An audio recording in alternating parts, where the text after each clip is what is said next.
Dalawa, pero kain na lang yung tatlo. Dalawa. Okay po. Kasi ano to, sir? Tatlong maleta. Kaya yung bati. It's okay, kain na yan, don't worry about it. Tapos anong suot, sir, na damit? Ano na lang na tatlo yan. Okay. Anong suot na damit, sir?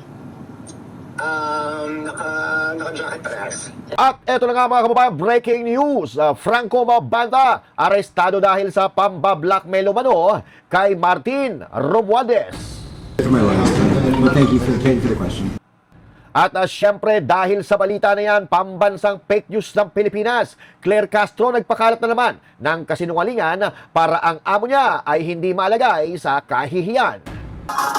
Si Alfred Romualdez yun. May music pa. Franco Mabanta? Baka ito po ang itanong nyo kung ano po ang relasyon niya sa mga Duterte. Di ba si Tito Bongbong yan? Si Tito Bongbong, oh. Oh. Sino pa yan? Sino pa yan? Oh, mga artista yan, ha? Oh. Ayun, si Thinking Pinoy pa yun, ha? Nakita ko pa, oh. At eto na isa pang breaking news, Franco Mabanta nagsalita na dahil di umano sila ay na-set up lang. Pero saan ba tayo dadalhin ng ebidensya? Tungkol sa pang video, sir. We'll see. We're innocent. It's not true. Pag-uusapan po natin, lahat lang yan mga kababayan. Maya-maya po, lamang. Para lagi kang updated. Ako nga pala si Bidaya ng mga oposisyon sa kasalukuyan mo. At sabi nga, galit na galit ang mga lapungan ng Pangulong Duterte. Kung hindi ka pa nakakapag-subscribe, isubscribe mo na yan. Alright. Magandang araw mga banateros at mga kababayan kong Pilipino sa iba't ibang panig ng mundo. Ako po si Master Judea. Tayo po ay nagbabalik para pag-usapan ang mga breaking news na balita dito sa ating bansa. Oo.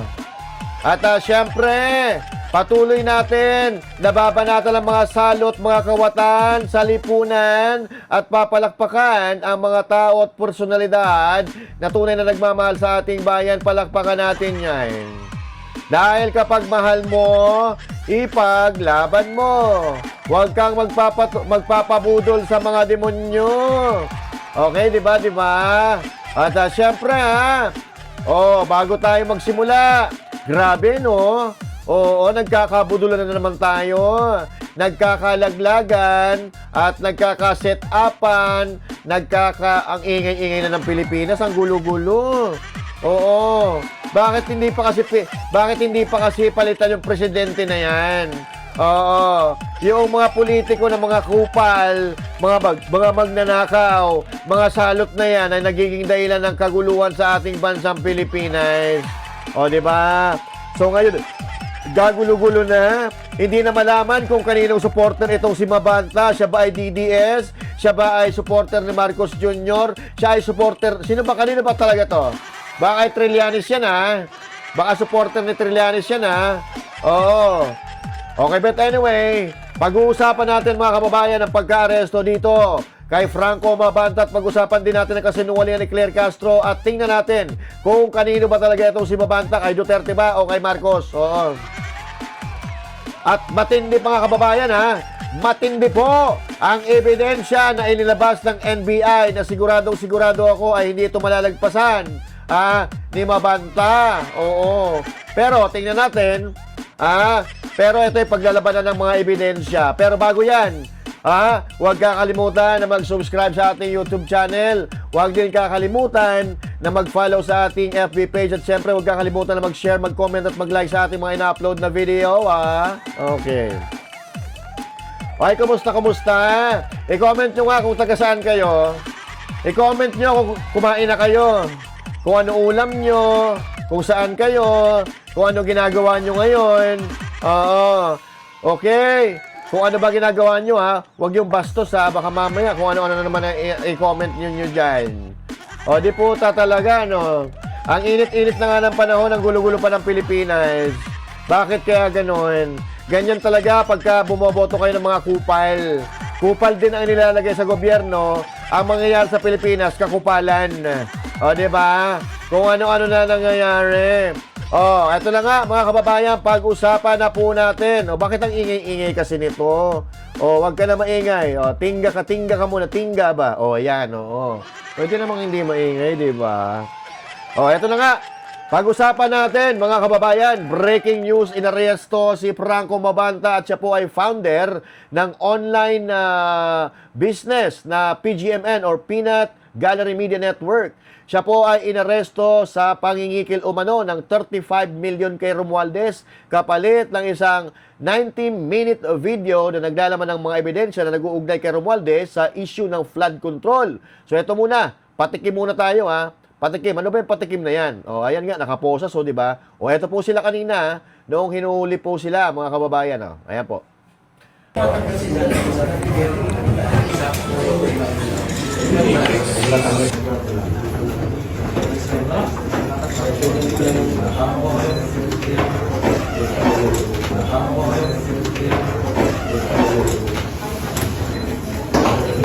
And that's my last one. But thank you for the question.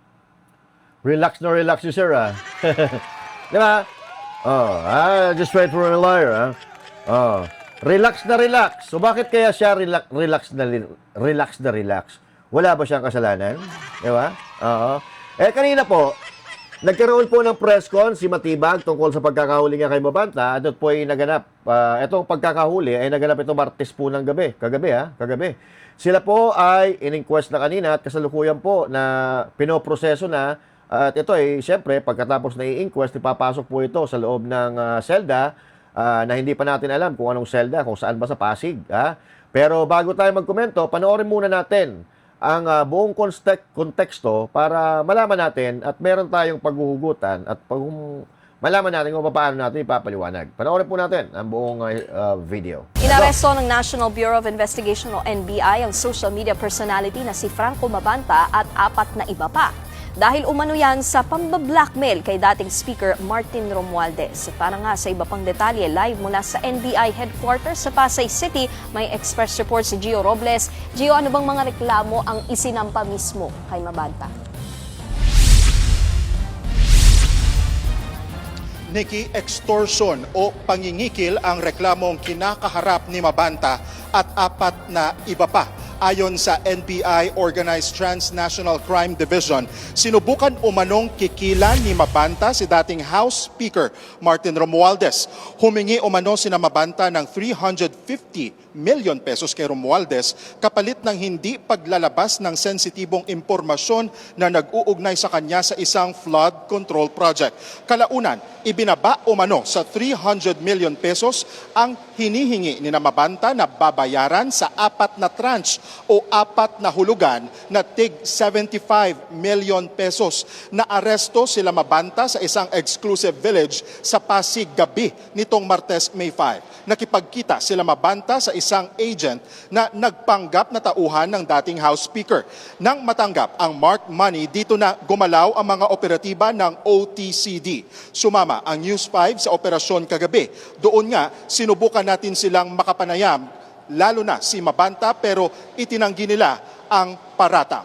Mismo ang kampo ni Romualdez ang dumulog sa NBI para magreklamo. Dating commercial model at kasalukuyang founder, may-ari, CEO ng isang online media platform si Mabanta. Nakatakda silang isa-ilalim sa inquest proceedings ngayong araw at kasabay niyan, alas 11, maya-maya ay magkakaroon ng press briefing mismo si NBI Director Melvin Matibag.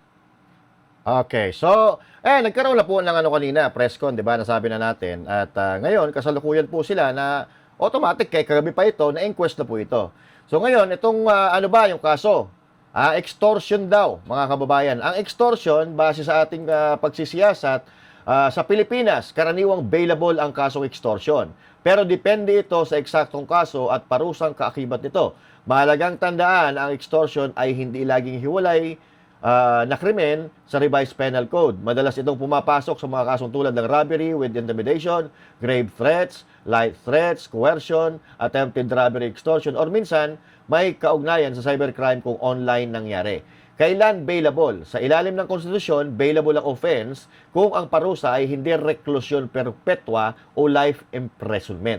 Kahit mabigat ang kaso, maaari pa rin magpiyansa kung hindi strong ang evidence. So, meron bang ebidensya? Meron. Mamaya papakita natin. So, halimbawa, grave threats, coercion, kadalasang bailable. robbery extortion na may malaking halaga o may intimidation, may weapon, maaaring mataas ang piyansa pero madalas bailable pa rin. Kung may kasamang ibang mabigat na krimen, maaaring mahirapan sa bail. So far, ngayon, ang kasong kinakaharap nila ay extortion pa lang. Alright? Extortion! Extortion, ibig sabihin ay yan po ay bailable. Okay? Kaya pala relax na relax itong si Mabantay, no? So, pero mga kababayan, ang pag-usapan natin, bago tayo magkomento, or bago tayo lumapot tuloy, ano malapot? Porque oo, porque mainit lumapot di ba? So, tayo, wala po tayong pakialam kay Mabanta kung may kasalanan siya, dapat makulong siya. Dapat panagutan niya yung kasalanan niya. Kung wala naman siyang kasalanan, ipaglaban yan sa hukuman. Diba? Sa korte, pagdidibatihan, paglalabanan yan. Pero ito kasi ang nakakabahala. Ginagamit na naman ng administrasyon na ito, ang pagkakahuli kay Mabanta para masira na naman ang mga Duterte. Yun ang problema natin. Gusto na naman ibintang sa mga Duterte na ito daw si Mabanta ay DDS. Pero ang tanong, DDS ba talaga? DDS ba talaga ito si Mabanta?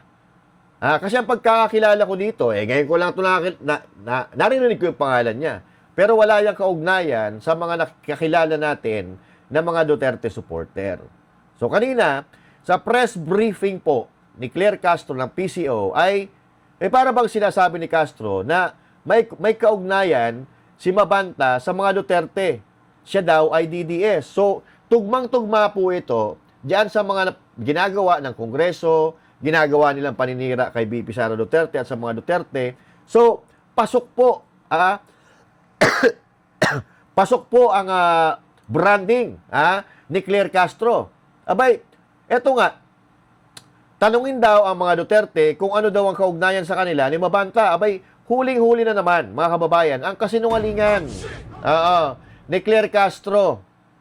Dahil hindi nagsisinungaling ang ebidensya. Pero, panoorin po natin yung sinabi niya. Baka nagkamali tayo ng pakinig kanina. Ito po yung sinabi niya. Ayan Hindi po siya kaibigan ng Pangulo, pero siguro mas nanaisip ko po kung ito po ang inyong itatanong dahil ito po ay mismong pinost ni Franco Mabanta. Baka ito po ang itanong nyo kung ano po ang relasyon niya sa mga Duterte. Magandang hapon, Yusek. Baka may reaction po ang palasyo dun sa pagkaka-aresto kay Franco Mabanta, PGMN founder, kaugnay dito po sa extortion case sa dating speaker. Ang nais naman po ng Pangulo sa lahat ng pagkakataon, managot ang dapat na managot. Ba't di Kung siya meron po nananagot? silang dapat na panagutan, kung meron po silang ginawang krimen, dapat lamang po nilang itong panagutan. Pero Tama definitely, kailangan po ng due process sa lahat. Tama naman na pag dapat may panagutan, dapat panagutan. Yung animal na amo mo, ba't di nananagot? Di ba? Yung kapalpakan. Sabihin na natin na wala siyang kinalaman kasi tinuturo nila si Martin Romualdez, si Saldico. Sabihin na natin na wala siyang kinalaman. Putangin na, yung kapabayaan niya, yung nagiging tau-tauhan siya, malaking kasalanan yan. Presidente ka, wala kang alam. Gago ka. Ano pa ginagawa mo dyan? Di ba? Tanga lang. Follow up po, kilala po ba siya ng kilala po ba siya ng Pangulo dahil sinasabing may papel daw tong si Mabanta dun sa online political campaigns noon na sumusuporta kay Pangulong Marcos. Hindi po siya kaibigan ng Pangulo, pero siguro mas nanaisip ko po kung ito po ang inyong itatanong dahil Tandaan nyo hindi po siya kaibigan ng Pangulo. Babasagin natin si Claire Castro ngayong gabi na ito. Hindi matatapos ang gabing ito na hindi natin babasagin ang kanyang uso hindi, ang kanyang mga sinasabi. Okay? Tuloy. ito po ay mismong pinost ni Franco Mabanta. Baka ito po ang itanong nyo kung ano po ang relasyon niya sa mga Duterte. So, itanong daw natin kung ano, ng mga reporter, kung ano, may picture siyang pinapakita. Kung ano daw ang relasyon ni Mabanta sa mga Duterte. Sige. Okay? Tuloy. Yan. Nakangiti pa siya. Sige. Nandiyan pa nga po si Harry Roque. Ayun. Si Harry Roque nandun. Sige. Galing, di Follow ba? up sa inyo pong pagkakaalam, Yusek, ano po ang relasyon po kaya ni Mabanta sa mga Duterte? Ay, kayo po ang magtanong sa kanya. Lalong-lalo na po, marami naman po yata siyang na-feature sa kanyang mga articles na halos ay kumakalaban sa administrasyon. Oh, yan. Okay? Alright. So, yun, mga kababayan. Dahil may picture, si Mabanta kay PRRD at kay BP Sara Duterte, DDS na siya. Galing, no? Ang galing mong kupal ka talaga, Claire Castro. Hindi ko alam kung saan ka nangihiram ng kapal na mukha, sa aso ba o sa unggoy. Di ba? Oh. So, yan. Pero, mga kababayan, totoo po, meron naman talagang mga content, yung PGMN, na pambabati ko sa administrasyon ni Marcos. Hindi po natin kinakailayan. Meron talaga eh. Sino naman kasi ang hindi babatikos sa pamamalakad ni Marcos Jr. na bulok? Diba? Itong administrasyon ni Marcos ang tinagurian na pinakakurap na administrasyon sa history ng Pilipinas, tapos wala i-expect nyo walang babatikos? Hindi lang naman si Mabanta ang bumabatikos sa gobyerno, sa administrasyon ni Marcos. Pati yung kapatid niya ng Pangulo na si Jaime Marcos, binabatikos yan mismo, si Marcos. 'Di ba? Binabatikos yung gobyerno niya. Yung dating kaalyado niya na si BP Sara, ngayon kalabanan nila at karamihan sa mga sumuporta sa kanila yung 2022 election, nagbaliktara na. Oh. So, yung pagbatikos is not only limited to Franco Mabanta. Hindi issue dito yung pambabatikos or kung bumatikos man si Mabanta kay Marcos Jr. Ang issue dito, yung pagsisinungaling ni Claire Castro na gustong-gusto na naman iliko papunta sa mga Duterte, yan po ang kanilang mga script. Napakalaking kasinungalingan po niyan. So ngayon, si Mabanta daw ay DDS, supporter ng mga Duterte. Oo. Ito po ang nahalungkat natin. Ayan po, si Mabanta, batang-bata pa. Yan po yung nahalungkat natin ng mga picture kung saan magkasama si PRRD at si Mabanta. Nagalungkat po tayo, may nakuha po tayong isa.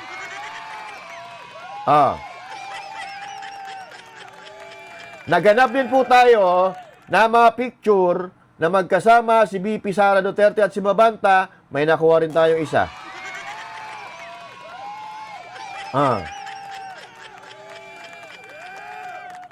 Tapos, etong si Claire Castro, sinabi niya maliwanag na maliwanag na tanungin daw ang mga Duterte kung ano ang kaugnayan niya nila kay Mabanta. Pero, sabi ko nga kanina, hindi po nagsisinungaling ang ebidensya. Ngayon, babasagin natin ang putang ina. Eto, makinig ka, Claire. Eto po, mga kababayan. So, di ba si Marcos yan? Di ba si Mabanta yan? Diyan po sa kaliwa, may artikulo na nagsasabing kinuha ni Marcos Jr. si Mabanta na social media director. And that is dated January 16, 2018. Pero yung picture sa kanan, late nilang po yan. Noong 2022, 2023 picture na yan. Ito pa. Panoorin, tingnan. Ayan. Mga kapatid, sa kaliwang picture, may aso, magkasama si Marcos Jr., si Mabanta, kanina, dated February 16. Ngayon naman, January. Tapos ito, February 26, 2018. So, after a month. After a month na kunin, si Mabanta na social media director, ang caption na dito, na may kasamang aso, more than being brilliant, grateful, mentally and emotionally powerful, a master of federalist doctrine, physically fit, and greatest speaker in national politics today. He's good human, and he is ready to, as ready as anyone has ever been, no one else I'd rather see in 2024. Yan po yung post niya, ha? February 26, 2018.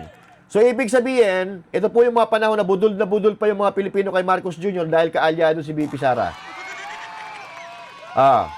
At syempre, tulad nga ng ibang mga nabudol, katulad ni Mabanta, binibira na rin siya. Kasi weak leader nga. At yung sa kanang artikulo, yan napatunay mga kababayan, na siya ay tao ni Bongbong Marcos Jr. Kasi ano nakalagay dyan? Bongbong Marcos social media strategist Franco Mabanta gets bashed for encouraging fat shaming.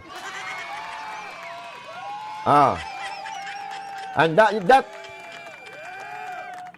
that article is actually a proof that Mabanta is close to Marcos Jr.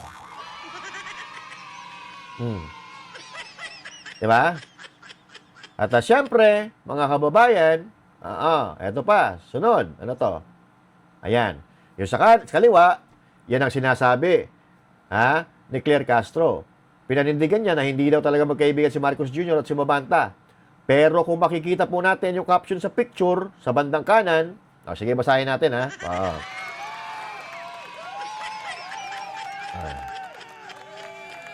Sabi po dyan sa caption, etong mga picture na ito na nakita natin, post ito ni Franco Mabanta sa Instagram, sa social media account niya. Ang nakalagay dito, Franco Mabata tuloy. Mabata sa Bicol ay mabaho. Oo. Pero hindi ko naman sinasabi mabaho. Si Franco Mabanta, maayos naman itsura. Di ba? Feeling thankful at Forbes Park Village. Okay. Kanina, yung binasa natin na picture, no? Ano yun? February 26, 2018. Ito naman, August 22, 2018. Sabi niya dito, I've always loved taking credit for a job well done. Something I've never seen and heard you do in spite of how frequently you come up with a brilliant idea. Thank you for being a mentor and a defender. For being our general, for finding the perfect balance between firm whip cracker and beautiful creative nurturer, and most importantly, for being second mother to me. Di ba? I've lost count on how many incredible talented young men and women in the space of PR, law, politics, life, organizations, and finance have, with a steady conviction based on their own personal and professional experiences with you, uttered the words, Lisa made me. Too many, too impressive, because like your husband, you're not a common human being. You're an all-timer. All-timer?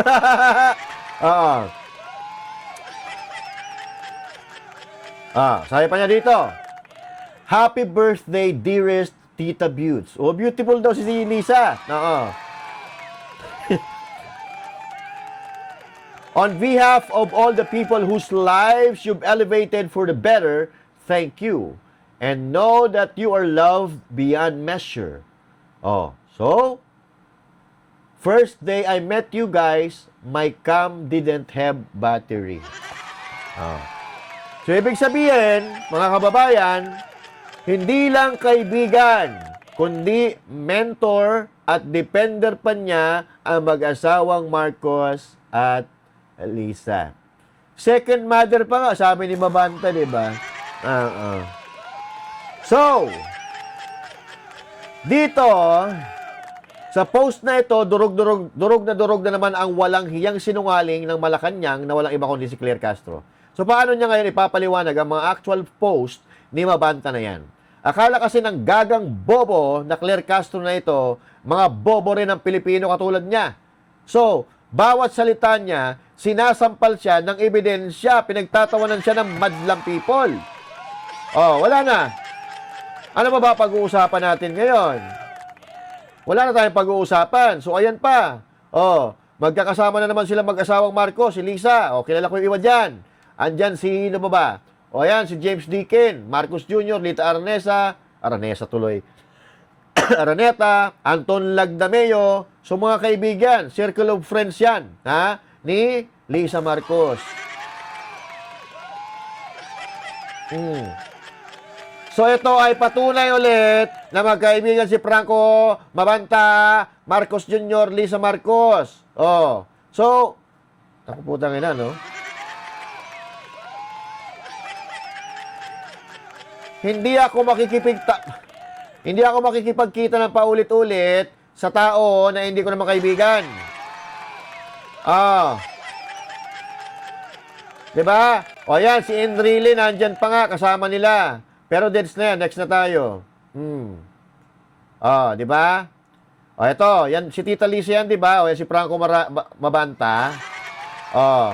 Si Tita Lisa, yung second mother ni Mabanta. Tapos ito pa, sino yan? Sito, to, yan. Di ba si Tito Bongbong yan?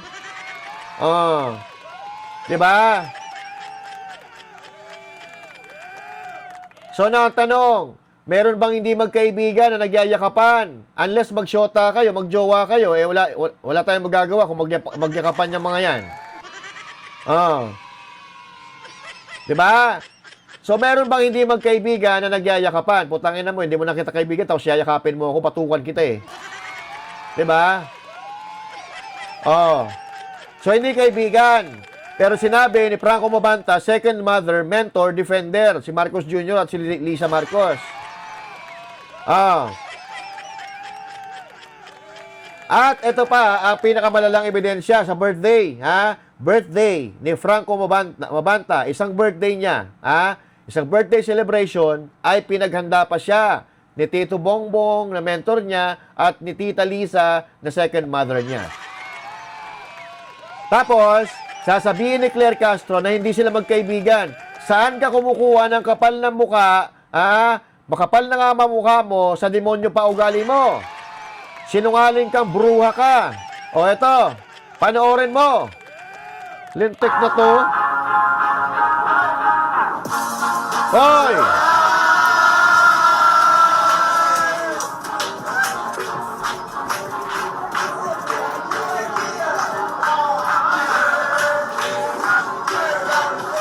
Happy birthday, Toto. O yan. Yung palakad-lakad, si, ano ba yan? Si Romualdez, kapatid ni Romualdez yan, ha? Oy! Close na close, ha? Yan. Si Alfred Romualdez yun. May music pa.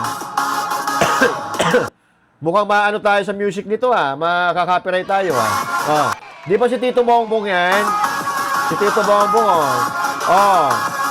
Sino pa yan? Mga artista yan, ayun, si Thinking Pinoy pa yun, Nakita ko pa, Si Thinking Pinoy, Yung nanahimik na kasi nabusalan ng kwarta, di ba? Si Thinking Pinoy. Sino pa yan? Into lang natin, baka maka-copyright tayo, eh. I don't know whose idea this was, but you guys got me. Thank you so much. I feel I feel what? So thank you. Thanks for making me diba? I love you guys. Thank you. So ayan na. Nagyakapan na naman ulit sila. Yayakapin mo ba yan kung di mo kaibigan? Utangin na, maiilang ka niya kung di mo kaibigan, yayakapin mo. Magkakaibigan yung mga pugi ng anak yan. Diba? Nagyayakapan, di magkaibigan. Ano yan? Prostitute? Binayaran para magyakapan? Tanginang yan. Diba? Sino ba yung mga yan? Nandyan si Tito Bongbong, si Tita Lisa na second mother ni Mabanta. Yan, diba? Diba si Tita Lisa yan? Yung defender and supporter. Diba? Yan na naman. May music na naman. Tumagay pa nga eh. Subyat pa. Sino ba yan? Diba anak ni Tito Bongbong at Tita Lisa yan? Diba?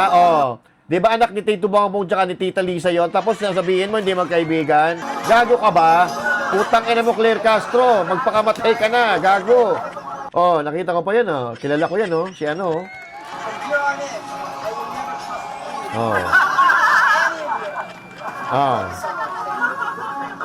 Nandiyan pa si Atty. Trixie, oh, tsaka si, ano ba ito pangalan?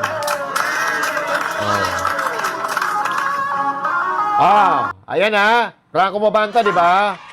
Sino gumawa? Franco Mabanta. Hindi magkaibigan, di ba? So, ang video na yan, mga kaibigan, may caption yan, may caption dyan. Finally back in the country. Mad wrestling and mad jet lag. Barely getting through the day, and then this happens. I never had a surprise birthday party in my life. Thank you for my best friend, Franz Gerard Reyes Imperial, Tito Bongbong, and Tita Lisa Marcos. Wow! And everyone who made me feel so very happy last night. You guys are sneaky. Diba? So ngayon, yan ang problema. So Claire Castro, pukin ng ina ka, magsabi ka naman siguro kahit isa. Sa 10 kasinungalingan mo, kahit haluan mo ng isang katotohanan para medyo bumalanse naman na kahit papaano. Okay. So dito, mga kababayan, nandito na tayo sa tricky part. Dahil sinabi ni Mabanta, wala silang kasalanan at ito daw pagkakahuli sa kanila ay isang setup. Ito po, panoorin nga natin.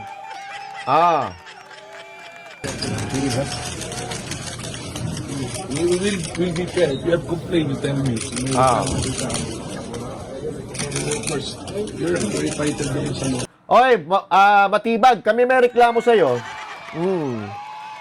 May reklamo kami sa'yo. Dahil apakarami po ng bayaran na vloggers at mga trolls, diyan kay Romualdez, kay Bongbong Marcos Jr., may mga bayarang trolls po sila. Itanong nyo po kay Mike Cervera, yung mukhang bading, alam niya, may listahan daw siya. Di ba?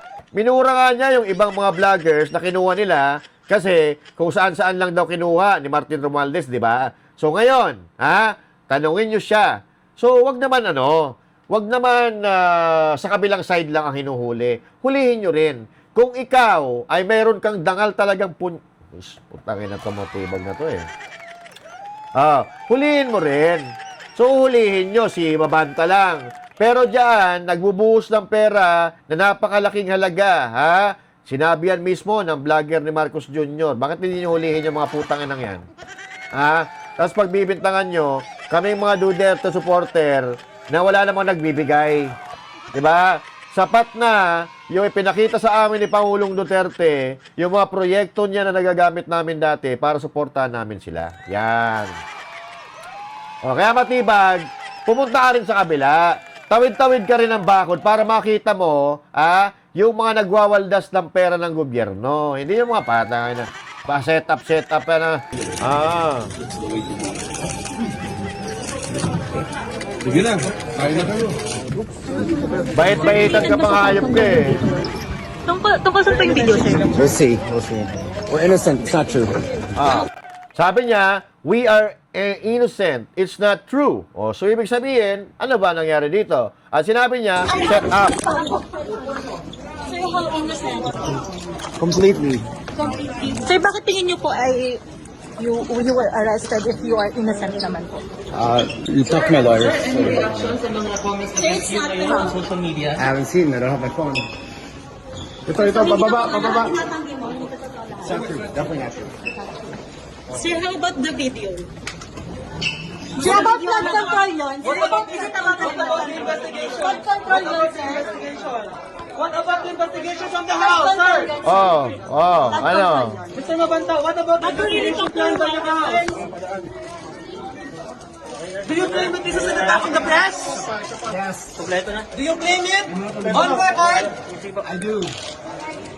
Yun yung sinasabi Ayan. pa namin sa forensic at chinecheck. Kasi nasabi naman ng media, clips lang yung binigay portion. So, titignan namin kung ano lang, no, mama. Kasi, I don't know why you should be focused on sa video. Sinasabi nga natin dito is yung crime mismo na blackmail and extortion. So, they heard the blackmail and there is a video na yung subject is nandun sa video. Tapos, nangihingi na ng pera. Otherwise, sila naman yung video. So, that is already an assumption na blood control yung video. were you able to see the video? Hoy, DCRH ba to? Yan. DCRH pala yun, Yan, mga kababayan. So, ibig sabihin, totoo talaga ang maleta. Meron eh. Ayan, mali-malitang pera. Sa tingin nyo, mga kababayan, ano sa tingin nyo? Ano ang masasabi nyo doon sa... Kasi, sinabi ni Mabanta na set up daw sila. So, nakikita natin, itong si Marcos Jr., walang sinasanto ito eh. Kapag napagtitripan niya, talagang sisirain ka. Si BP Sara nga, sinisira eh. Sisirain nila ang kredibilidad mo, sisirain ang pangalan mo. Puta, sisirain pa buhay mo niyan eh.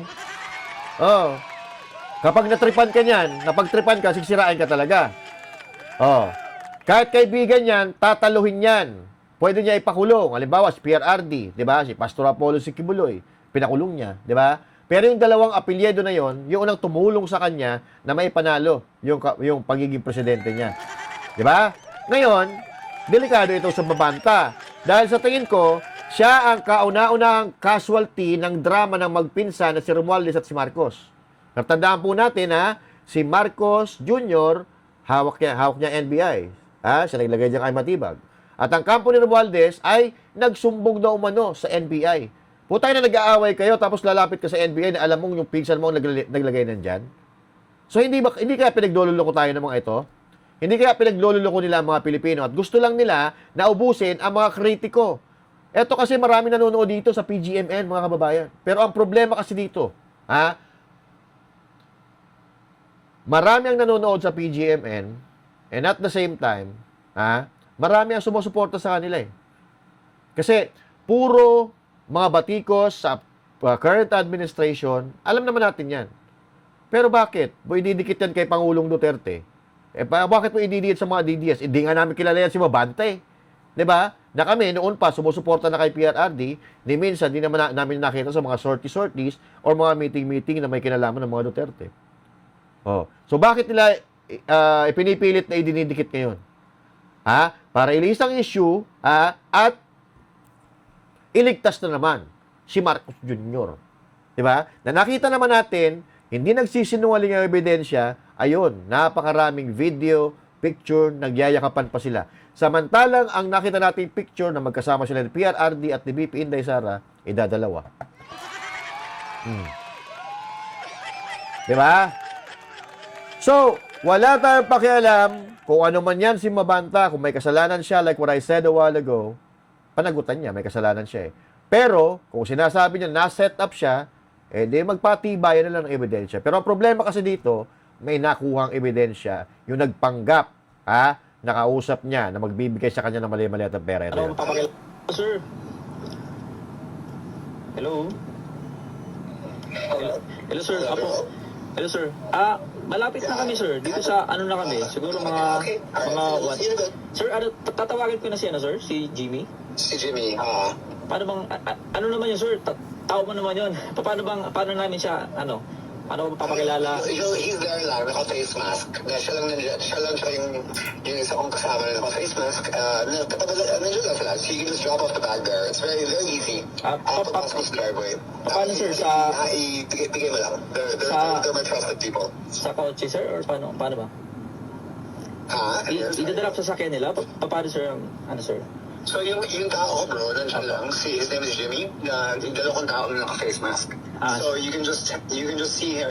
Pag mo dyan, just say Jimmy, and then he'll receive the bags. Very simple. Ilan sila, sir? Dalawa, pero kaya na yung tatlo. Dalawa, okay po. Kasi sir, tatlong maleta. Kaya yung bati. Okay, kaya na yun. Don't worry about it. Tapos anong suot, sir, ng damit? Alam na nilang na tatlo yan. Okay, anong suot ng damit, sir? Naka-jacket parehas. Jacket, sige po. Basta yung naka-face mask. Okay, sir. Sige, sir. So tatawag ako, sir, kay Jimmy, no? Pagdating, tama, sir? Ano yan? Sorry? Tatawagan ko si Jimmy pagdating namin? Si Jimmy, yes, correct. Okay, sir. Okay, sir. Sige, sir. Thank you, sir. Okay, see you. Okay, bye-bye. Okay, sir. Sir. Hello? Ayan. So yan po ang ebidensya ngayon. Recorded po eh. Di ba? Kausap niya ay si Franco Mabanta mismo. So, but, hindi po natin alam kung ano ang nasa likod ng pag-uusap na yan. Kasi ang napakinggan lang natin ay yung pag-uusap na dadalhin yung maleta. So hindi natin alam kung meron bang pag-uusap si Martin Romualdez at si Mabanta before the delivery of the maleta. Hindi natin alam. So yan lang po ang nakikita natin na ebidensya na nagtuturo at magdidiin kay Mabanta na alam ko naman, kukuha naman siya ng abogado. Pero ang sa atin lang dito kasi, gusto na namang idikit ang maleta sa mga Duterte. Si Mabanta kay Duterte. Tangina mo, Claire Castro. Ang dami na ngayon. Ayan, tinitingnan ko. Sa Facebook, sa Twitter, sa Instagram. Putang ina, nakakahiya ka talaga. Nakakahiya ka. Ikaw ang gumagawa ng kahihiyan sa Pilipinas sa pagpapakalat mo ng kasinungalingan. Pero okay lang. Tuloy-tuloy mo lang yan dahil andito naman kami. Pero mag-iingat po tayo, mga kababayan, sa pag-share ng mga video kasi minsan, sila-sila lang naman ang naglalabas niyan. Itatrap ka nila, tapos ngayon, ang malala pa dyan, kakasuhan ka ng cyber libel, tapos ipapatanggal yung Facebook account mo, hindi ka na magkakapagsalita sa social media. So parang ganun po ang ginagawa nila. Pinipigilan nila na makapagsalita kasi napakalakas ng social media. Mas naniniwala pa ang taong bayan sa social media kaysa sa mainstream media. Kaya yun po ang target nila. Nakita nyo? Jason Sa, kay Eric Celis, di ba? Sir Jack Argota, kinasuhan. So yun po ang purpose nila. Yun po ang gusto nilang mangyari para yung mga kalokohan na pinagagawa ng mga demonyo na nasa gobyerno ni Marcos Jr., wala na magkakalat, 'di ba? Umpisa pa lang naman sa Quadcom, 'di ba? Sa Tricom, 'di ba? Yung mga vloggers na pinag-iinitan nila. Pero yung mga bilyones na nawawala sa kaban ng bayan, may naipakulong na ba sila? Wala. Pinakulong nila si Bong Revilla na hanggang ngayon walang maipakita na ebidensya. At nagtuturo sila na nagtuturo. Na alam naman natin kung sino talaga ang tunay na mastermind ng mga pukin ng inang yan. Diba? Si Saldico nagsalita, inilaglag si Marcos Jr., Martin Romualdez, at marami pang ibang personalidad. Nagsalita si Martin Romualdez, inilaglag ang kanyang pinsan na si Marcos Jr. nasa executive. Bakit wala nangyari? Diba? Tapos, ang sabi ni Romualdez, marami daw siyang alam na kalokohan sa gobyerno, administrasyon ni Marcos Jr. at maging sa mga nagdaang administrasyon. Pero bakit hindi sila ikinukulong? So, ibig sabihin nun, that is an acceptance na meron sila ginawang katarantaduhan sa Pilipinas. Pero putang ina, bakit pinag-iinitan nyo yung mga kritiko ng mga bangag na nasa Malacanang? Diba? Yun lang ang question. Yun ang tanong ng sambayan ng Pilipino. Bakit ganun? Bakit meron kayong kinikilingan? Dapat pantay-pantay. Meron dyan, katulad ng sinabi ko kanina, mga vlogger na bayaran. Puta yan, lantaran sa social media. Pinopost nila yan. Kung sino-sino yung mga pangalan. Paniwalaan nyo kami. Okay? Gawin nyo yung tama. Hindi yung susungkitin nyo na susungkitin yung kalaban sa politika. Mabuha ka ng ina. Okay? Hey, my name is Master Jules saying thank you. God bless you all and to God be the glory. Magandang araw po sa inyo lahat.